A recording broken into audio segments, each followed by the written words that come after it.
Le Conseil de développement a été créé en 2016 à l'initiative du président de la communauté d'agglomération. Rappelons qu'aujourd'hui, la communauté d'agglomération, c'est 39 communes. Qu'est-ce que le Conseil de développement? C'est avant tout une entité au service des habitants des différentes communes. Nous sommes là aux côtés des élus. Les membres du comité de développement sont des gens de la société civile, comme vous, comme moi, aussi bien actifs que retraités, mères au foyer, étudiants. Toutes les bonnes volontés sont les bienvenues. Ce que nous cherchons avant tout, c'est des gens qui puissent réfléchir sur l'amélioration du bien-être et de la qualité de vie d'un territoire donné. Nous sommes habilités, on peut le dire comme ça, à travailler sur différents dossiers qui peuvent être sur saisine du président de la communauté d'agglo, et qui peuvent être aussi sur autosaisine. Nos domaines d'intervention sont variés, aussi bien sur la qualité de vie que sur l'environnement, que sur la santé, que sur le développement économique et surtout, bien sûr, ce que l'on mettra toujours en avant, c'est l'emploi. Partage de valeurs, amélioration des conditions de vie, remontée du terrain. Notre conseil de développement a de plus un rôle pédagogique important. Il est là pour remonter bien sûr les idées du terrain, il est là aussi pédagogiquement pour redescendre au niveau des habitants les décisions des élus. Et à ce titre, on a vraiment ce rôle de courroie entre l'agglomération, ses élus et ses habitants.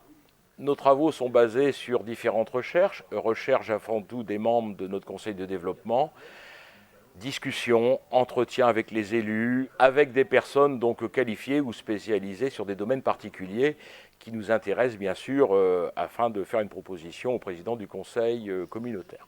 Dans le cadre de la commission développement économique et emploi, nos réflexions sur l'année 2018 ont porté sur deux grands thèmes.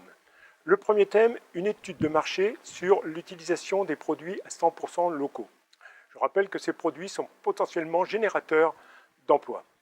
Notre enquête, en collaboration avec le lycée Pierre-de-la-Ramée de Saint-Quentin, a porté sur la rédaction d'un questionnaire d'une vingtaine de questions portant essentiellement sur les intentions d'achat de ces produits locaux, sur la nature d'achat des produits locaux, sur la façon d'acheter ces produits locaux et sur l'avenir qu'on réserve à ce type de production. Je tiens au passage à remercier la collaboration que nous avons entreprise avec le lycée Pierre-de-la-Ramée, surtout avec les enseignants et les élèves qui nous ont aidés à la rédaction de ce questionnaire, mais également à l'enquête sur le terrain. Toujours pour l'année 2018, le deuxième thème a porté sur l'aide à la rédaction d'une plaquette de la promotion du territoire. En partenariat avec la commission aménagement du territoire, nous avons proposé de mettre en valeur les outils qui permettent d'aider à la recherche de solutions, en particulier sur la recherche de locaux ou de personnel qualifié en adéquation avec l'entreprise. Deuxième proposition, la valorisation de l'agglomération par le témoignage de chefs d'entreprise qui deviennent des ambassadeurs de l'agglomération ou du territoire. Pour l'année 2019, nous fixons trois grands axes de réflexion. Nous avons réfléchi au maintien, voire au développement des services en milieu rural. On peut citer par exemple des points relais, des services aux personnes, des points internet ou par exemple un endroit pour recevoir des visiteurs ou des professionnels qui auraient besoin pendant quelques heures ou quelques temps d'un lieu où trouver tous les moyens nécessaires à leur service. Cet ensemble de services et de prestations aiderait certainement à garder l'emploi dans le milieu rural ou voire même à le développer. La deuxième réflexion porte sur le temps de travail partagé dans les petites et très petites entreprises. Surtout celles qui n'ont pas les moyens et la capacité de recruter seules. On va également envisager de réfléchir sur le temps de travail partagé ou le travail à distance. L'apport du numérique pour les aider dans leur développement, le recensement des services pour leur assurer leur développement tout en leur permettant de se consacrer à plein temps à leur véritable métier. Le troisième point, la transition professionnelle des salariés. Quelle méthodologie faudra-t-il employer pour assurer ce changement ? Nous réfléchissons à la création d'une bourse aux compétences dans le cadre de la transition professionnelle. Comme vous le voyez, l'année 2019 sera une année pleine de créativité. Dans le cadre de notre commission Développement durable et santé, notre groupe a réfléchi à plusieurs actions. Alors notamment, tout d'abord, l'implantation de composteurs en milieu collectif. Cette implantation a donc eu lieu pour une première phase donc en octobre 2018, et notamment une implantation sur le site de Rouvroy, donc de la résidence des Bosquets, pour 3 petits immeubles. Et dans les jours suivants, une implantation donc sur la SAI du Moulin de Remicourt sur un site de 170 logements.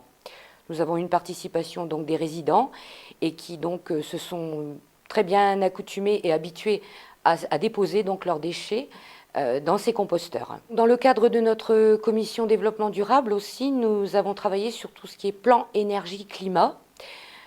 Donc par rapport à des actions aussi, les ateliers anti-gaspillage alimentaire, les ateliers confection aussi de produits ménagers dans le cadre de la protection de l'environnement, et aussi une réflexion sur la récupération éventuelle de mégots, récupération des eaux de pluie et ressourcerie. Notre commission a réfléchi aussi sur des actions donc en matière de santé, notamment dans le système de sortie des patients après une médecine ou une chirurgie ambulatoire, à J0 et J1 avec la visite de professionnels de santé.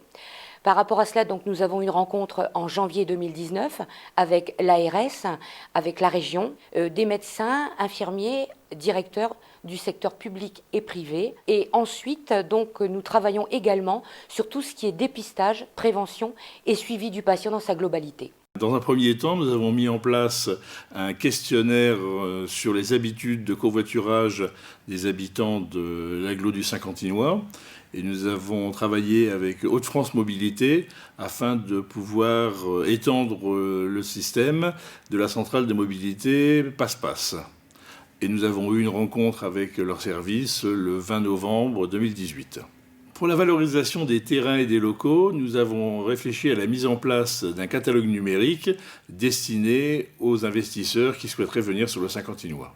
Alors pour l'artisanat, actuellement, nous réfléchissons à la mise en place d'une sorte de pépinière d'artisans qui sera un lieu où ils pourront bénéficier de locaux de service, locaux de réunion, locaux de stockage, pour leur permettre de leur fournir une assistance dans l'exercice de leur métier.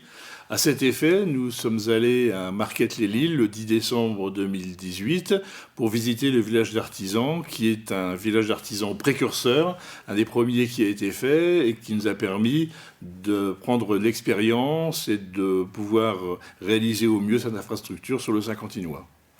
Autre axe de réflexion pour 2019 principalement, le plan local d'urbanisme intercommunal, PLUI, qui est en cours de révision pour la partie existante donc des communes d'origine, mais qui est étendu à l'ensemble des communes du territoire de la communauté d'agglomération et qui va permettre de doter le territoire d'un outil d'aménagement cohérent sur l'ensemble de toutes les communes.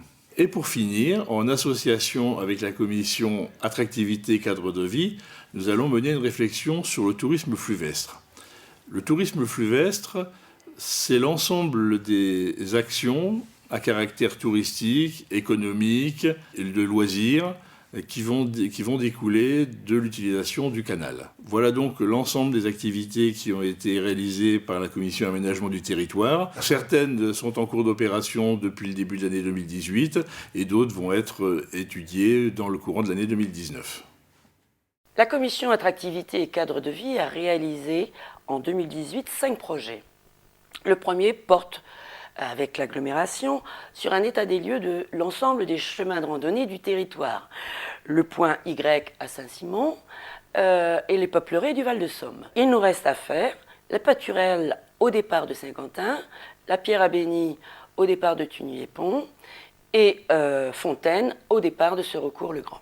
La Commission a également contribué à l'élaboration d'une cartographie réalisée par l'Office de tourisme de l'ensemble des chemins de randonnée du territoire. En troisième point, nous avons également proposé que dans chaque village soient nommés des correspondants locaux qui puissent faire remonter les animations et les événements qui se passent dans leur village. En quatrième projet, nous avons fait également des propositions pour réaliser au Parc d'Isle un événement annuel majeur.